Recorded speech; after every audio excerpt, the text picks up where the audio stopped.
La gran pelea. 3 días para la victoria.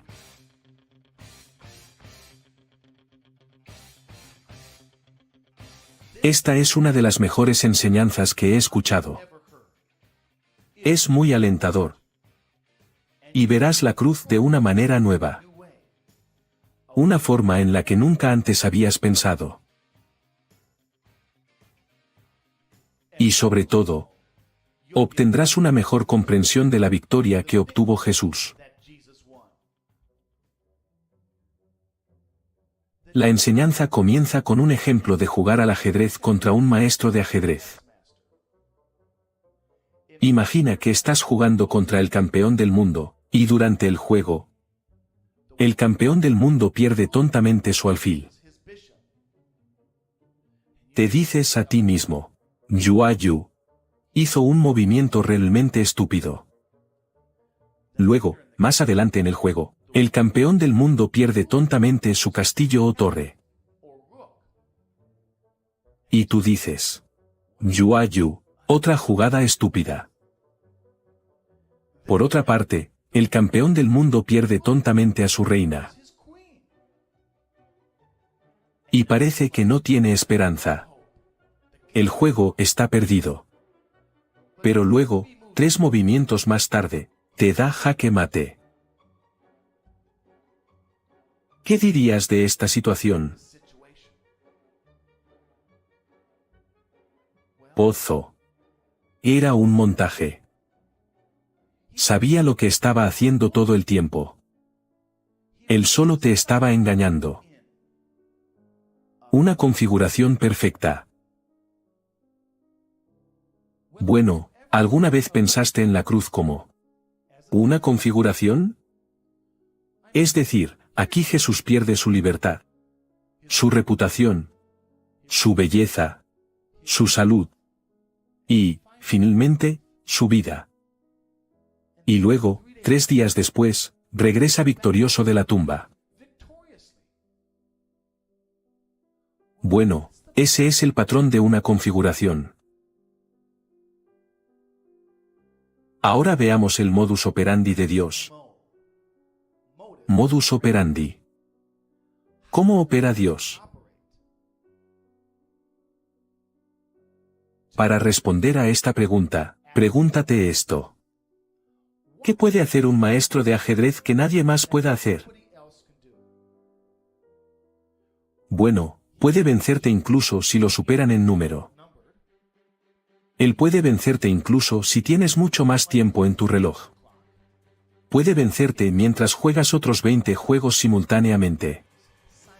Él incluso puede vencerte con los ojos vendados. Esa es la firma de un maestro. Pueden tomar situaciones imposiblemente difíciles y aún así ganar.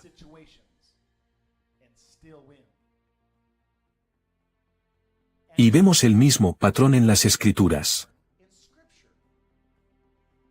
Dios toma las situaciones más imposibles y, aún así obtiene una victoria. En la historia de David contra Goliat, ¿quién era más fuerte? ¿Quién era más grande? ¿Quién era mayor? ¿Quién tenía más experiencia? ¿Quién tenía mejores armas? Dios tomó todas las desventajas posibles y, aún así, ganó la pelea. En la historia del ejército de Faraón contra los israelitas, ¿quién tenía las armas? ¿Quién tenía los carros? ¿Quién tenía el ejército? El faraón tenía todas las ventajas imaginables. Y aún así Dios ganó. Y todo el ejército de Faraón murió. En la historia de Gedeón contra los madianitas, tener 300 israelitas contra más de 100.000 soldados madianitas. Son probabilidades increíblemente malas. Y con todo en contra, Dios todavía gana la victoria. A Dios le encantan las situaciones imposibles en las que todo está en su contra. Y en el último momento, cuando las cosas se ven más sombrías, los más desesperados, Dios le da la vuelta a la tortilla y gana una victoria. Y estos ejemplos son solo pequeñas batallas que apuntan a la grande. De hecho, gran parte del Antiguo Testamento apunta a esta futura victoria gloriosa en la cruz.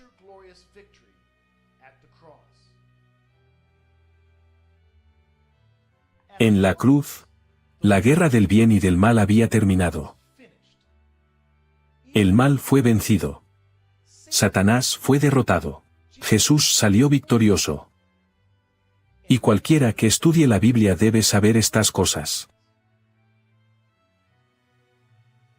En la cruz, ¿quién fue golpeado y desfigurado? ¿A quién desnudaron? ¿Quién fue humillado y burlado? ¿Quién fue atormentado? ¿Quién fue silenciado, atado, encerrado y sufrió? Fue Jesús. Bueno, sí lo era.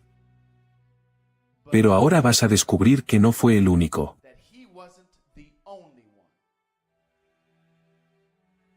Ahora es el momento de que escuches el resto de la historia. Entonces, ¿qué sucedió en esos 3 días que Jesús estuvo en la tumba? ¿Cómo pudo una masacre tan horrible convertirse en una victoria tan gloriosa? ¿Cómo derrotó Jesús a Satanás?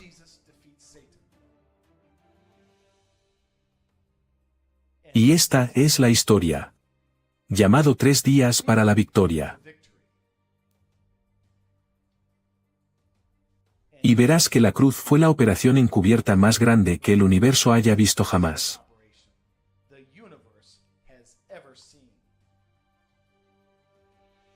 ¿Qué nos dice la Biblia acerca de esos 3 días que Jesús estuvo en la tumba? Bueno, en Efesios 4, 9, nos enseña que descendió a las regiones terrenales inferiores. De la historia del hombre rico y Lázaro, aprendemos que en las regiones terrestres inferiores, allí estaba Hades, un lugar de fuego, y el paraíso, también conocido como el seno de Abraham. Y sabemos que hay algún tipo de proximidad entre estos dos lugares, porque Abraham y el hombre rico podían verse y hablar entre sí. También sabemos que existe algún tipo de abismo entre estos dos lugares, para que nadie pueda cruzar jamás. Y hay un versículo maravilloso en la Biblia, que resume lo que Jesús hizo durante esos 3 días. En Colosenses 2:15, dice, habiendo desarmado a los poderes y autoridades, hizo de ellos un espectáculo público, triunfando sobre ellos por la cruz. Vamos a desglosar este versículo. Dice principados desarmados. Eso significa que les quitó su poder. En la versión King James, se dice principados despojados. Es decir, profanaron su hermosura. No solo uno, pero de muchos. Y dice que hizo un espectáculo público. Esto significa que no fue solo una derrota. Fue una derrota vergonzosa frente a muchos.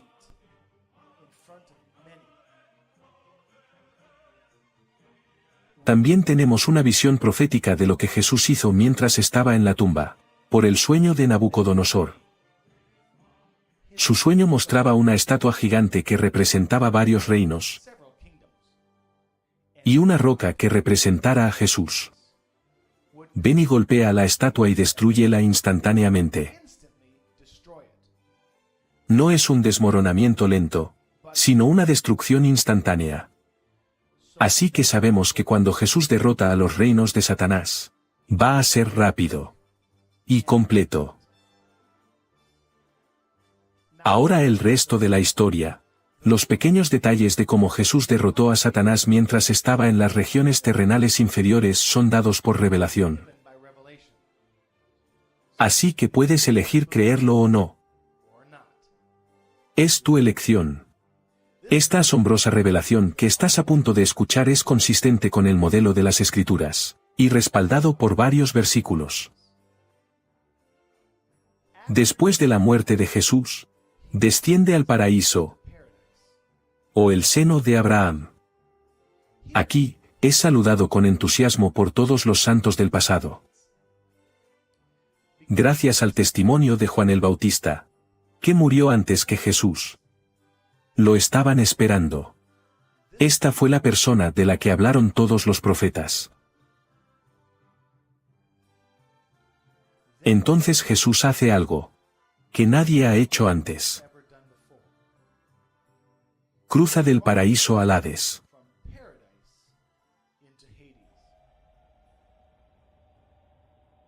Cuando Jesús aparece en el Hades, el dominio de Satanás, no está diciendo ni haciendo nada.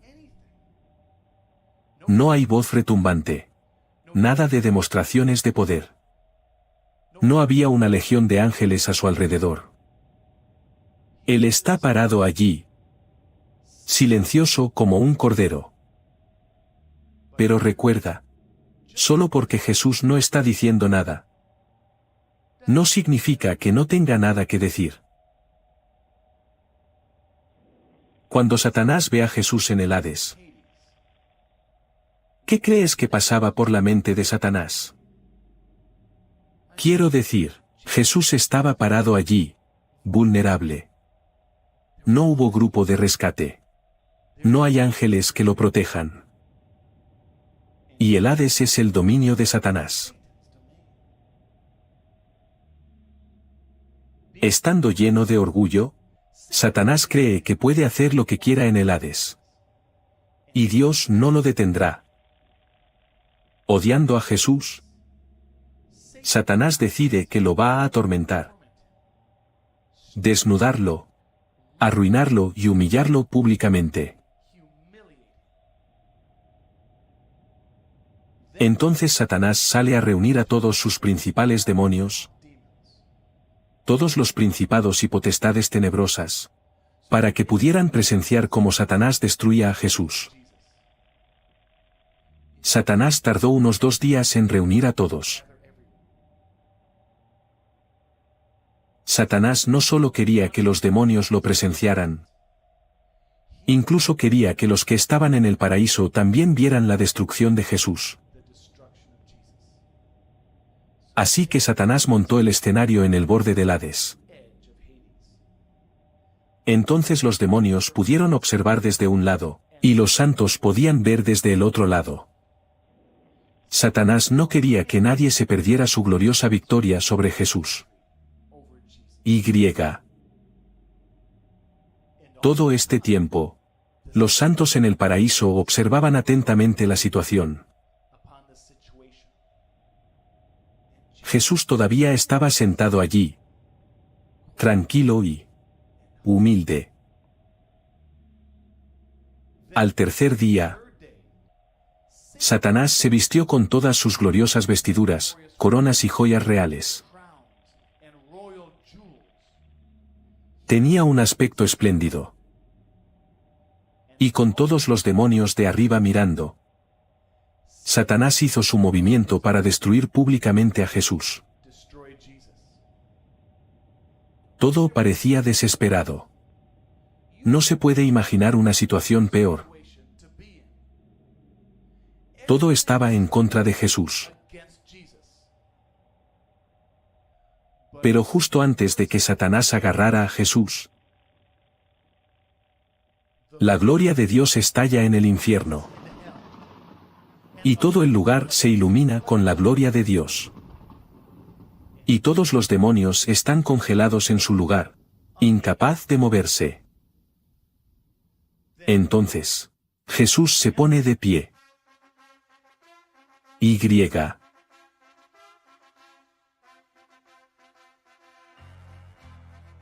Tiene la sonrisa más grande en su rostro.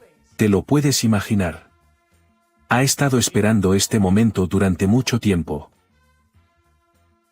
En este momento, todos los santos en el paraíso comienzan a gritar, saltar y gritar. Porque todos saben lo que viene. Entonces Jesús se acerca a los demonios. Y gracias a Satanás, todos los demonios están reunidos y perfectamente alineados con túnicas. Jesús no tiene que correr detrás de nadie. Entonces, de acuerdo con la revelación, Jesús levanta la mano, y un fuego azul sale disparado.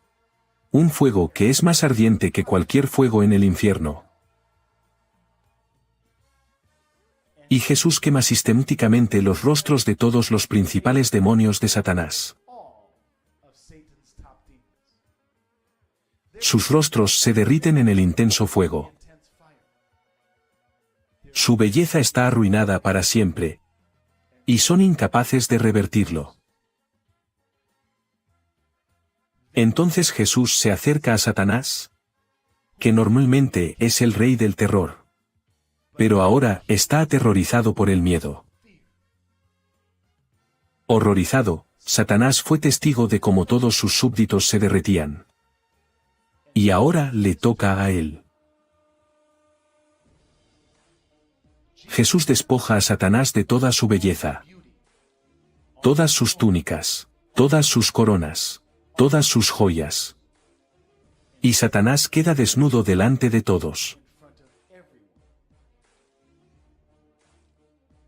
En Ezequiel 28, aprendemos que el cuerpo de Satanás estaba bellamente cubierto de joyas preciosas. Bueno, Jesús se despojó de cada uno de ellos. Ahora, usted podría haber pensado en Jesús como esta persona gentil que nunca pelea. Y que fue golpeado por los romanos. Pero Jesús puede dar una paliza. Tan bien como puede tomarlo. Y en las Escrituras, le llaman guerrero. Y ese día, Jesús le dio una paliza a Satanás. En la tierra, Jesús recibió una paliza romana. Pero en el infierno, Jesús le dio a Satanás una paliza celestial. Satanás experimentó toda la fuerza del león de Judá.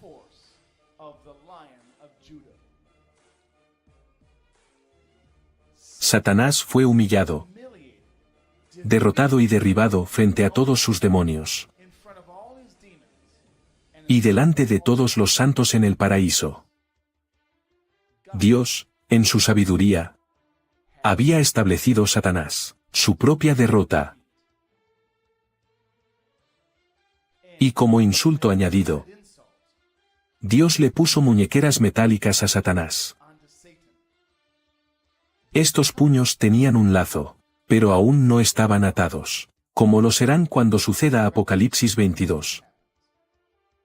Y estos puños, que no se puede quitar, será un recordatorio constante para Satanás, que algún día estará completamente atado a ellos. Luego, después de la paliza, Jesús le quitó el poder a Satanás. Como nos dice en Apocalipsis 118 y Colosenses 2:15. Y después de la humillante paliza y derrota de Satanás, Jesús cruza de nuevo al paraíso y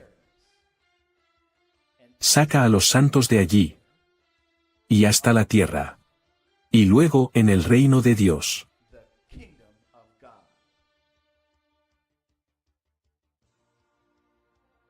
Ahora permítanme hacerles las mismas preguntas que les hice antes. Y vea si tiene una respuesta diferente. A causa de la cruz, ¿quién fue golpeado y desfigurado? ¿A quién desnudaron? ¿Quién fue humillado y burlado? ¿Quién fue atormentado? ¿Quién fue silenciado, atado e indefenso? ¿Quién sufrió realmente a causa de la cruz? Era Satanás y su reino. Ahora ven que la cruz era el montaje más grande,